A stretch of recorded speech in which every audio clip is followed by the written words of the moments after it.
Lesson 5, The Keys of the Kingdom.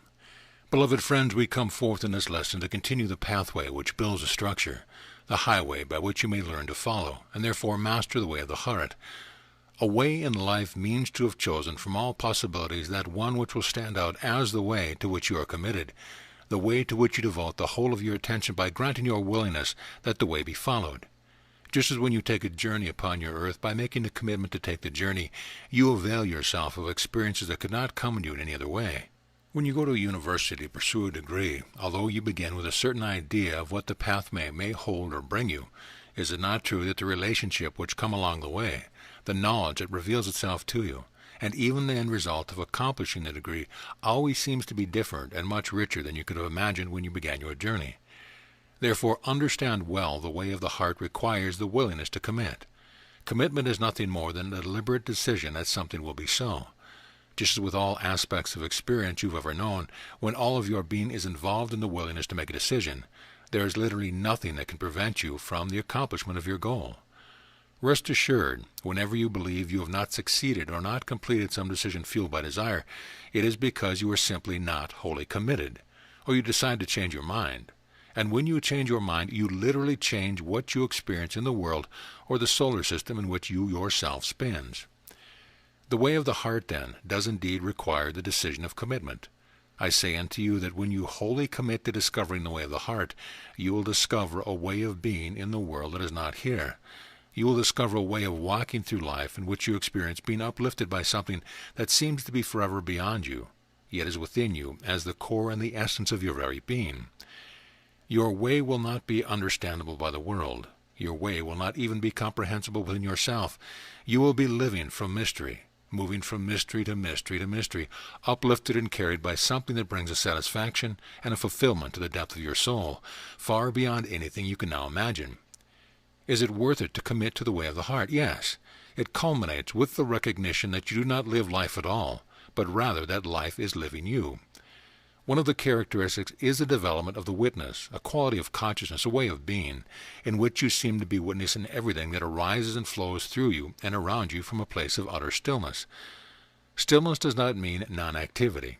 It does mean non-attachment to activity, whether it be the arising and falling away of cancer in the body, the arising and falling away of the relationship, or the rising and falling away of a solar system. You will discover that there is a place within you that can look upon all things with perfect equanimity, perfect acceptance, and perfect love.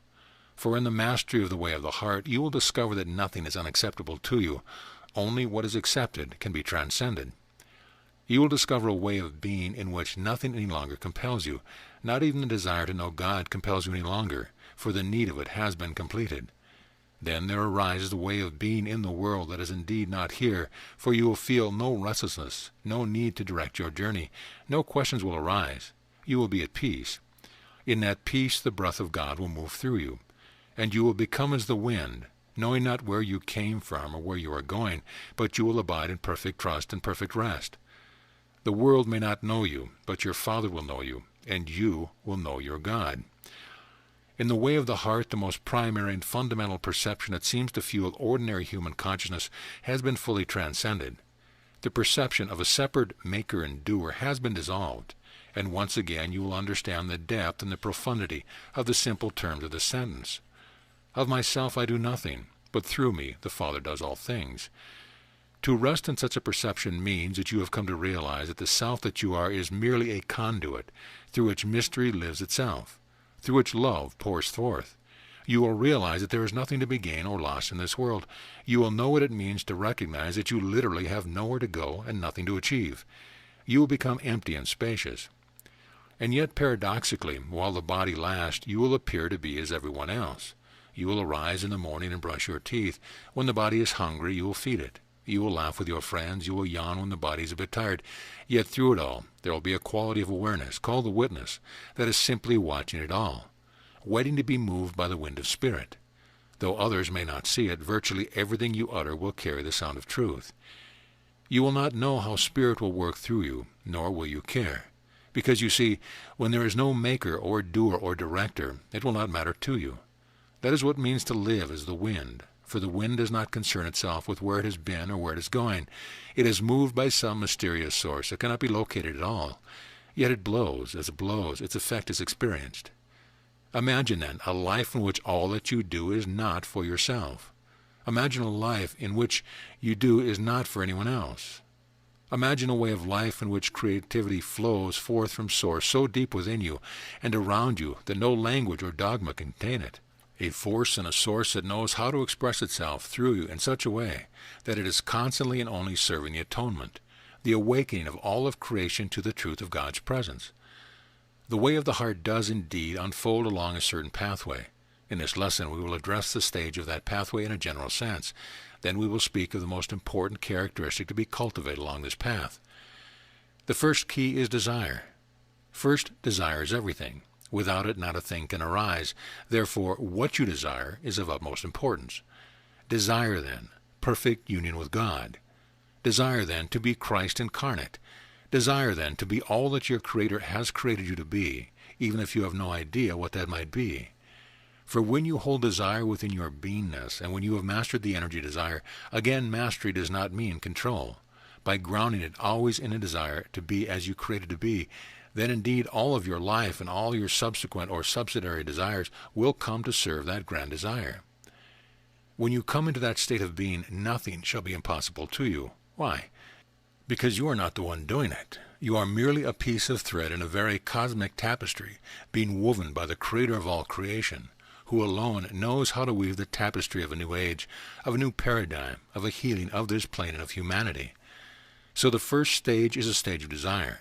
Only by feeling desire and not suppressing it can you truly begin to move toward the stage of mastery in which the energy of desire always serves that higher will, which is the will of God for you. As we have said to you before, when your will is in alignment with the will of God, you will discover that God's will for you is that you be genuinely happy through and through, content, fulfilled at peace, empowered, capable, and responsible. The second key is intention. Desire in time is cultivated through intention, for you have used time to teach yourself how to be distracted by all the thoughts and perceptions that make up this cosmic soup called your world. All of you have known the frustration of having desire, and then as soon as you walk out the door, a friend pulls up and says, "Let's go to the beach," and you never make it to class even though your desire is to get to the degree. You have cultivated the art of being seduced by distraction. Therefore it is necessary to utilize time to cultivate intention, for without intention desire cannot become the crystal clear focus, the laser-like focus that can cut through the dross of this world so that a new creation can flow forth through you. Intention is not the same as holding a strong egoic or willed commitment to making something happen, for the way of the heart recognizes that you have not known how to achieve the fulfillment you seek at the level of the soul, for the simple reason that if you did, you would have already accomplished it. Intention does not mean putting your nose to the grindstone and not taking no for an answer. Rather, it means that you cultivate within your thought process the art of remembering what you are truly here for. You are here to remember that you are the thought of love and form. You are here to remember that you are one with God. You are here to remember that what I have called Abba, though it goes by many names, is the source of your only reality.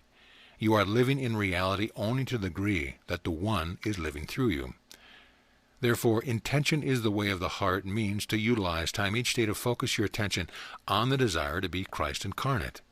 Intention is that energy or that use of the mind that creates, through consistent practice, the channel through which desire begins to move down and re-educate the emotional body, and even the cellular structure of the physical body, and all of the lesser avenues of thinking that occur within the intellect. So everything involved in your being is integrated, working together and focused on the fulfillment of that one grand desire to accept your function in this world. Your function is healing your sense of separation from God. How do you apply intention?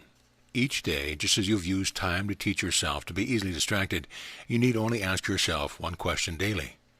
What is it that I most desire? What am I doing on this planet? What am I committed to? The last two questions are just forms of the fundamental question. As you keep practicing, ask that question, the answer will come clear and clear. For it is the question that influences, stimulates, and gives birth to the answer. The universe is always answering your questions. And when you ask unclear questions, you get unclear answers. Therefore, become crystal clear with your intention and remind yourself of it daily. My intention is to use time constructively for the relearning of what it means to abide in the kingdom of heaven and to fulfill my function. My function is healing, and healing requires the presence of Christ, for only Christ can express the love that brings healing into being. Desire and intention are critical. These stages unfold in the field of time as one matures in the way of the heart. The third key is allowance. The third stage of the process whereby the mind is wholly corrected and one returns home is the stage of allowance. For the egoic world does not teach you to allow, it teaches you to strive. You must be the maker and the doer. You must find a way to manipulate or control your environment in order that it conforms itself to the image that you are holding in your mind. All of that is well and good, and there are many beings that learn such valuable lessons by following the path of certain teachers that will teach you that you can create whatever you want. That will seem like a big deal until you realize it is what you are doing all the time. You are always creating exactly what you desire. It is no big deal, and it is not a secret. But there will be those that will teach you. Well, just go into your mind, ask yourself what you want, and when you see the picture of the Mercedes, then you simply do all of these little magical tricks, and pretty soon you end up with a Mercedes. The problem with that, although it can be a useful stage, is that the intellect, the worldly part of your mind, can only desire what it has been programmed to desire. The worldly part of your mind says, well, I have to transport my body around in this plane. Automobiles do that. The world tells me that the Mercedes is the grand way of doing this, therefore I will create the desire of wanting a Mercedes. When you manifest the Mercedes, you fool yourself into thinking that you have made great progress, when in fact all you have done is done what you have always done. You have chosen what experience will be, and you have manifested it. There's nothing new about that, although by so doing you can begin to regain confidence in your ability to manifest. The way of the heart is something else. Allowance in this pathway means that you begin to view your life differently. It is not a struggle to get out of high school and create a career by which you can create golden coins, by which you can create the proper house and the proper environment, so that your ego feels successful and therefore being worth love.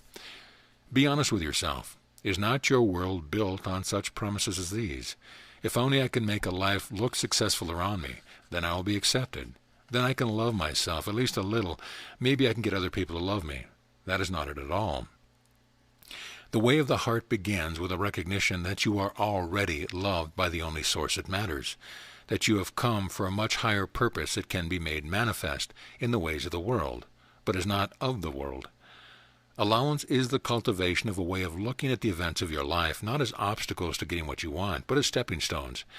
Each one presents you with a blessing of a lesson required to heal the obstacle, not to success, but the presence of love as the source and ground of your being. In the stage of allowance, we begin to cultivate an acceptance of all things in our experience.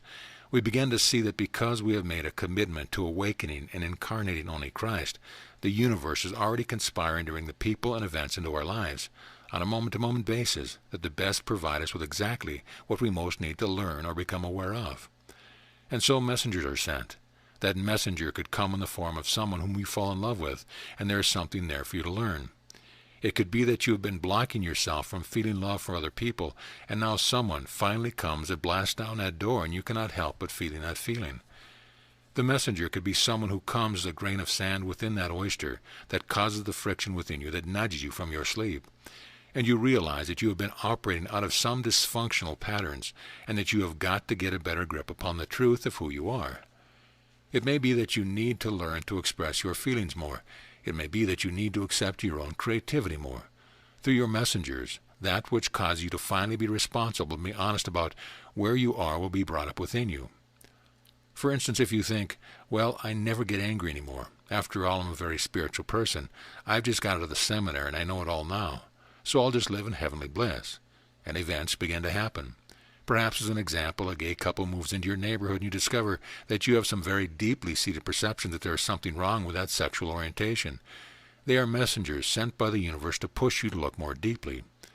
Allowance, then, is the cultivation of a quality of awareness in which you rest in recognition that your life is no longer your own to dictate and control, but that rather you have given it over to the source of your own beingness, to the depth of wisdom and the depth of the ocean that knows best how to bring about what is required to push up the dross from within your consciousness so that you can release it. Allowance cultivates trust. Allowance is the way in which intention and desire come to work ever more fully in the third dimension of your experience, the field of time. Allowance is a submission, but not a naive submission. Allowance changes your perception of what you see as the world around you. You begin to realize that you do not really live in the real world at all. You live in a field of vibration and energies that is operated by the law of attraction or resonance. And you begin to be willing to allow certain things to fall out of your life, even family and friends, trusting that because of your desire and intention, what passes out of your life must be okay. For it will be replaced by new vibrational patterns which come in the form of messengers, events, places, persons, and things that can carry you on the upward spiral of awakening. Allowance means the beginning stage in the cultivation of humility and the recognition that you must finally submit to something beyond the intellect and the control of the egoic part of the mind, because the maker and the doer that has been trying to do it all is finally recognized as being inadequate. The fourth key is surrender. As these three stages mature, you rest into the final stage of surrender, and surrender means that there is no longer any restlessness.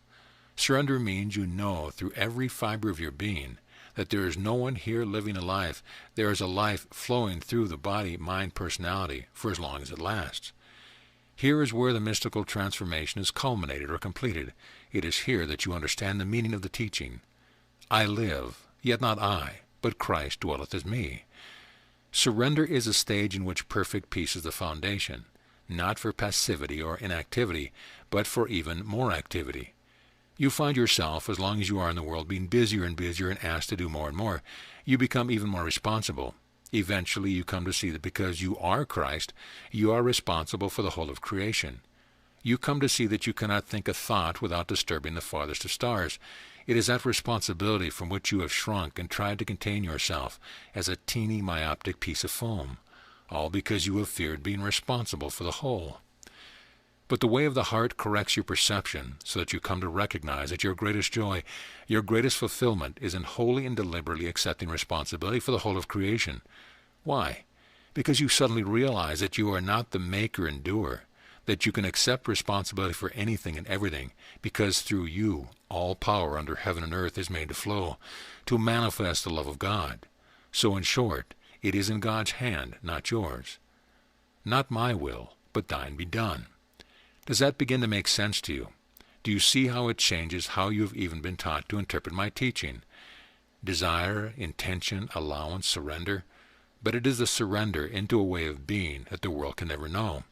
It is a surrender into a way of being in which you may never receive an Oscar for your acting, but it is a way of being in which your consciousness becomes totally open to your union with all of creation. You will talk with a leaf as it falls from a tree. You will see the soul of a kitten that you pet.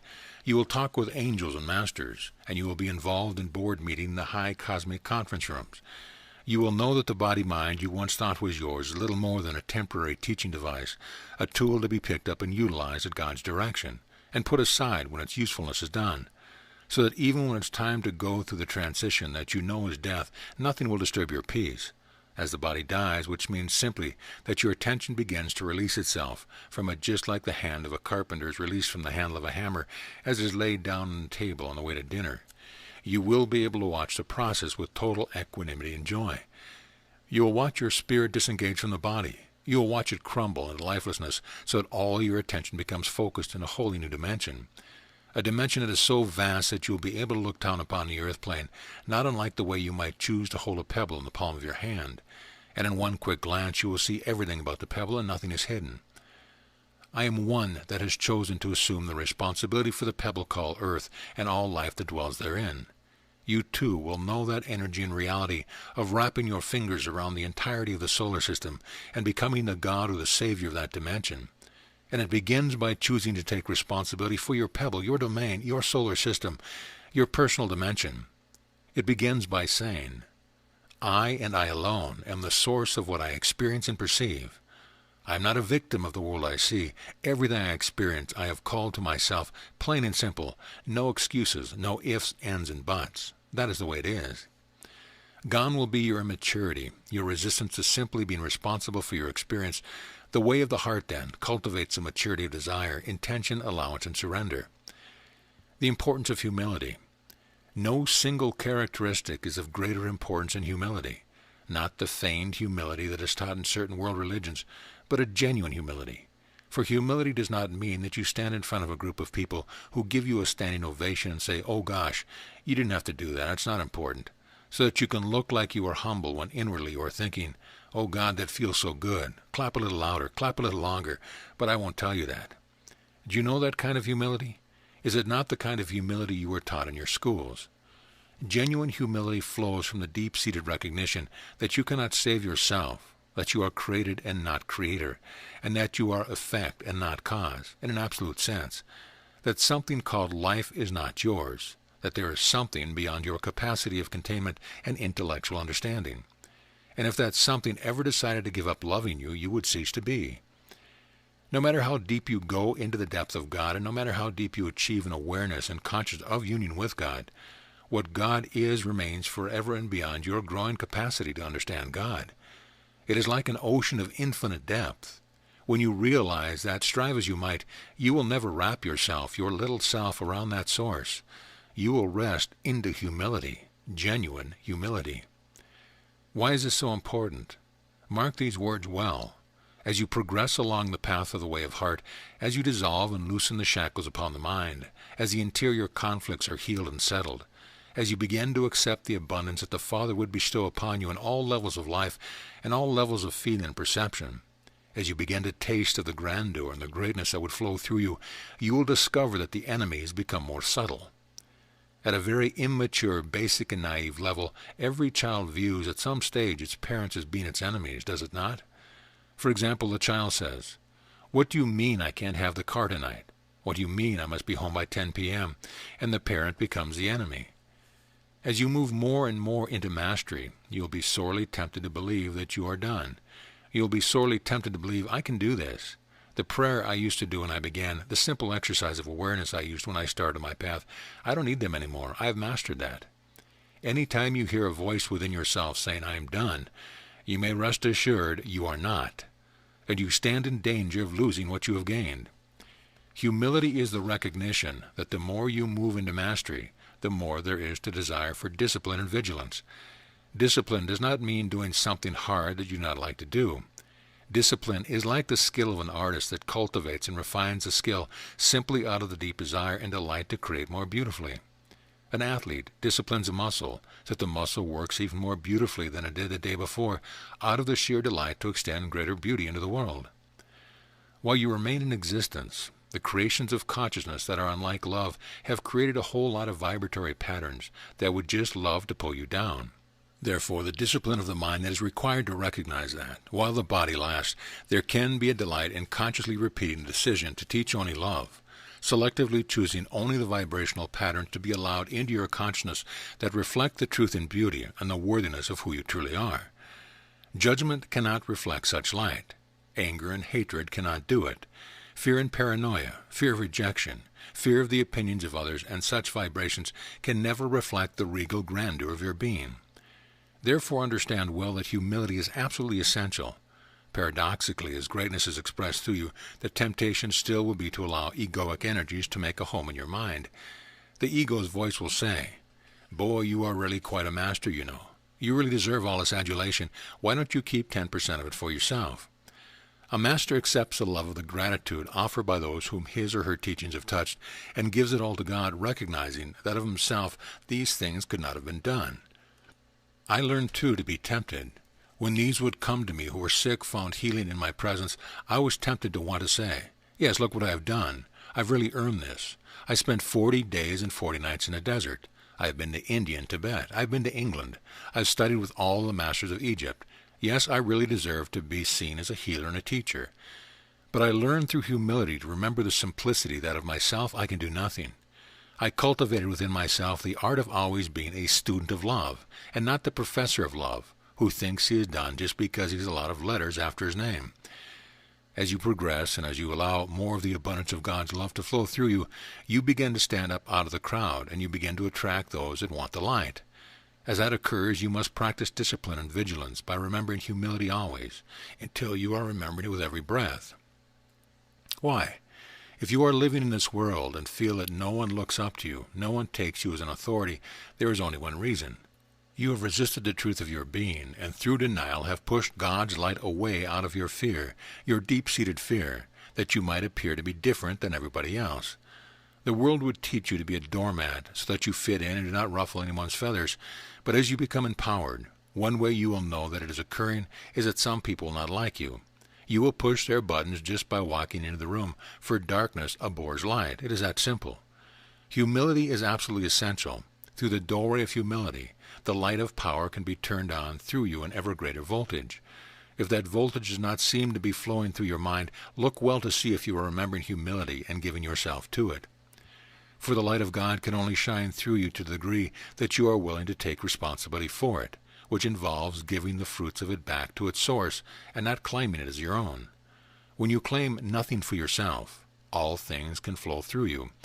The Holy Spirit can gather millions of beings to come to you in many places, because it knows you will not distort the love of God by usurping God's position and putting yourself upon the throne. Humility is a chief characteristic to cultivate. Therefore, when you pray, indeed ask for greatness.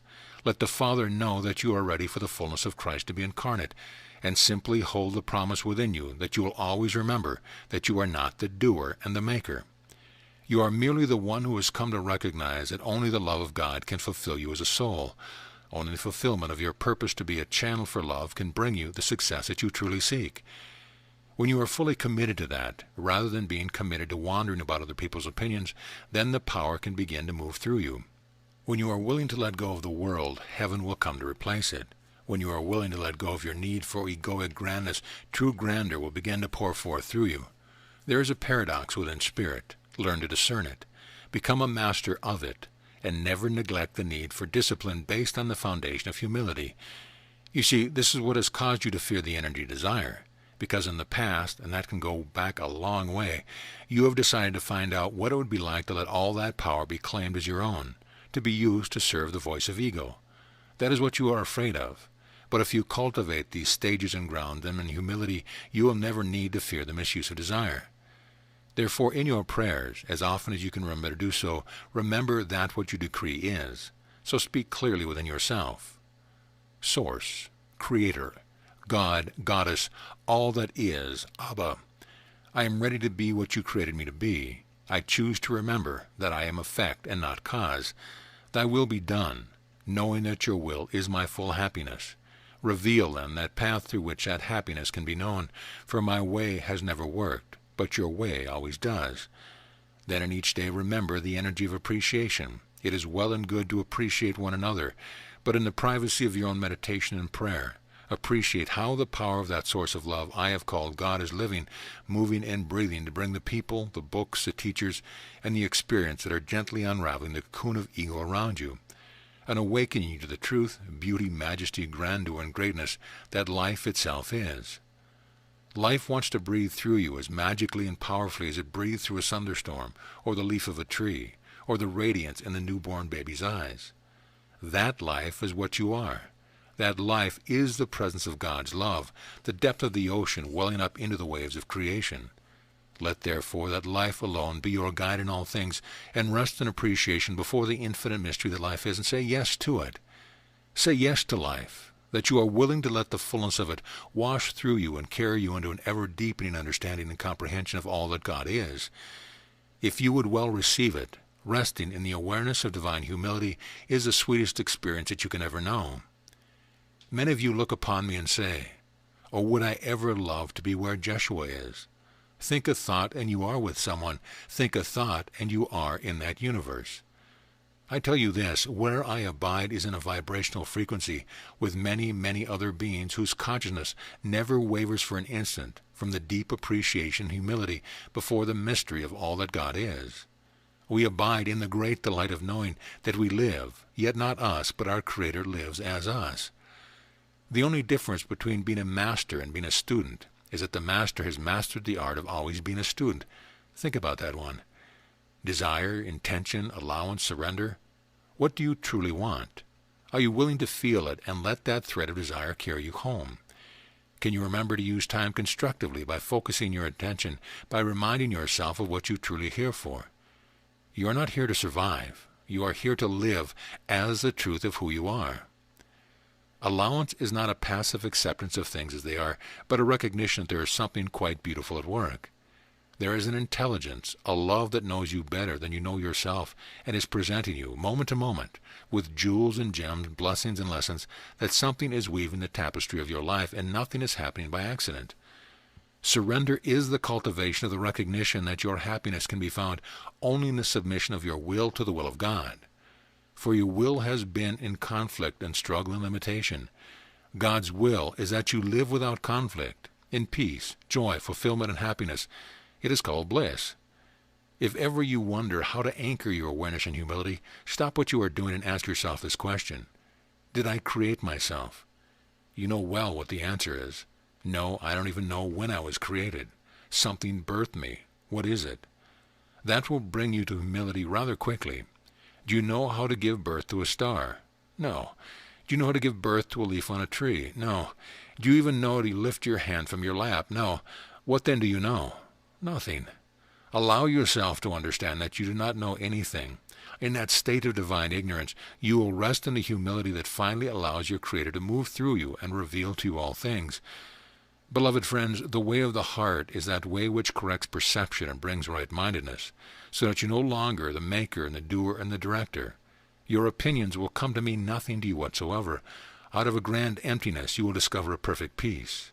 Life will bear you on its wings. Through you, life will express an ever greater dimensionality, the exquisite and infinite love and power and creativity that is God, until you swear that God is all there is, and there will be no place to find a trace of you. For if enlightenment is the ending of separation, how can there be a maker and a doer? Can the wave direct itself? The ego is the attempt to do so, and it always fails. Peace, then, be with you always. Let peace pervade your being at all times. Know that you are safe in the love of God that arises from that great source of mystery, and would move through you with every breath you breathe and every word you speak, until you hear only that impetus of guidance that wells up from the depth of your being as a gentle voice that you trust completely, and you will know the freedom that you seek. You already abide where you are. Trust this, know this, rely on this. Explore the way of the heart, and you will come to know the truth of love. Be you therefore at peace, beloved friends. Amen.